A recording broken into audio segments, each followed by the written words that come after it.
Thumbnails can make or break a YouTube video. Maybe you're reacting to a specific video and you want to put your own twist on the thumbnail, or maybe you really like an idea of the thumbnail and you kind of want to mock it up or just steal it. Here we go. This is my friend ChatGPT. Today we're going to steal one of Mr. Beast's thumbnails as an example.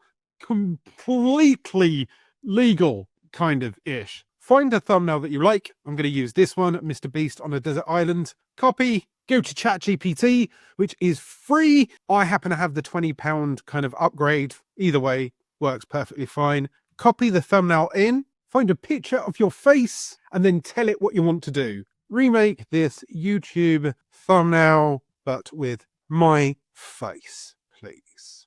Click send and wait for it to do its magic. It does take a little while, I'll be honest, but it's still faster than me making this myself. It's not perfect, but that's certainly me rather than Mr. Beast, right? Mr. Beast, kind of me. This one's slightly better. Mr. Beast, and me looking like Boogie29888. You can then take each design, throw it into A/B thumbnail testing, and then you can see which thumbnail performs best. If you don't know how to do A/B thumbnail testing, subscribe. That'll be my next video.